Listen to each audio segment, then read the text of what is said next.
Hey everyone, I want to take a quick video. Some of you guys have asked how we care for sheep over the winter time. We're in Southwest Ohio.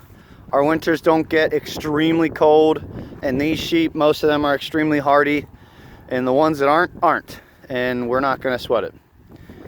While that may seem like cruel and inhumane, we need sheep that act like sheep, especially in the wild. We need ones that are that hardy, and we do pay attention to their needs and we try and meet them. For example, we just moved them into this paddock. We gave them hay. Every single sheep was eating hay in the beginning because we've had a lot of rain, and even though this is nice, some of it is lush and green, it's waterlogged. No one wants to eat pizza that's had a half gallon of water dumped on it. I don't think. More power to you if you do. But I wanted to show you guys how we take care of the soil and the pasture in the winter, how we work on improving it.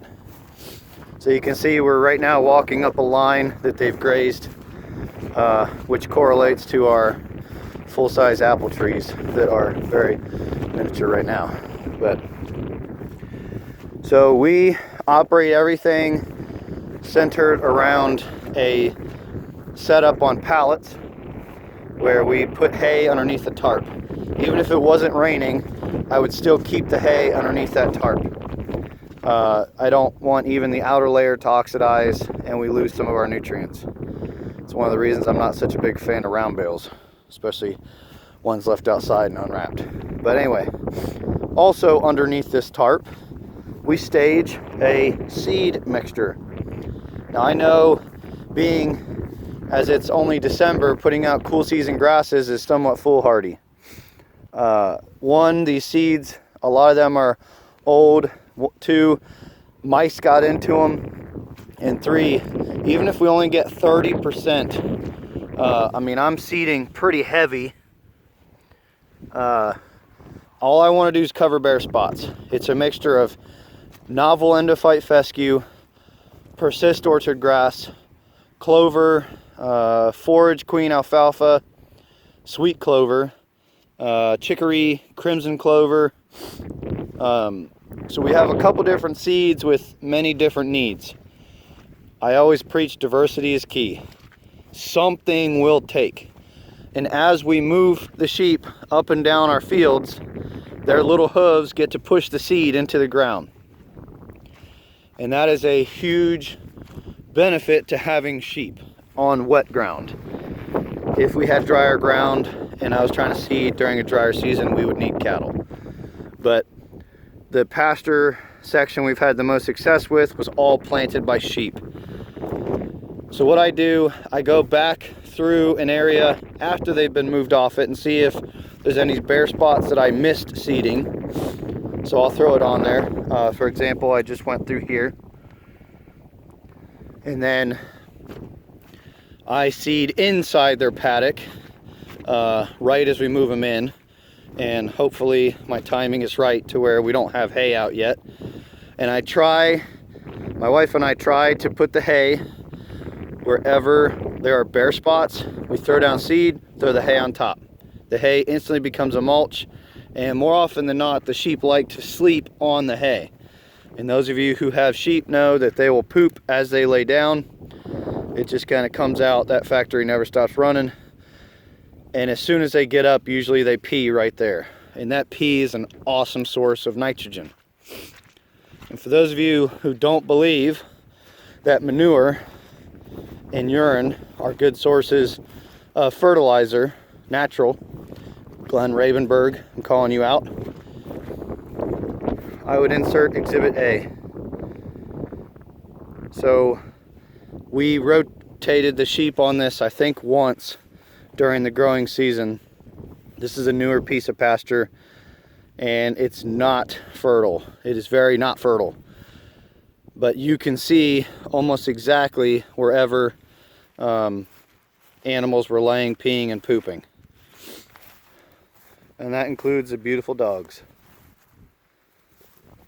So anyway, we move them every other day. The second day they're on a paddock, we give them 4 bales of hay For that group, it equals about 3 to 3.5 pounds per head per day. They finish up whatever's in the paddock, and then we move them the second day. So it is not an arduous task to reseed these pastures. This is probably a good example. You can see some stuff that they have hammered out. A lot of this looks like weeds, some crabgrass in here. But I'm gonna seed these grasses and broadleaves and legumes in here, and they'll come in, they won't. All I want is something to cover the soil. Another point to mention, by the time the sheep get back up here, they're gonna go down. Before they get to that low, really wet, swampy area right now, they're gonna come up here. Before they get to this spot, we're gonna have to move these pallets. And we timed it, we probably have to move it a little bit before because we're gonna run out of hay. Southwest Ohio is blessed and cursed with freezing and thawing weather. We try everything we can to drive our non-four-wheel drive truck, dually, 1 ton, quite heavy, only onto the pasture when it is frozen solid. And by solid, I mean just a couple, maybe a top inch or two. Yes, we damage, especially the clover, but we don't want to damage the soil and create further compaction. And right now we have very little choice. I like being able to move this setup. I don't want to throw this out here ahead of time during the dry season, which we didn't have ever this year. For those of you wondering, we're at about 54 inches on the year. And it's been very, very, very spread out throughout the year. But anyway, if we were to stage these ahead of time during, let's say, late October when it should be dry, we would need probably 20 to 25 tarps and upwards of 100 pallets. And that's just not worth it, because this, when left in place too long, is going to snuff out your pastures.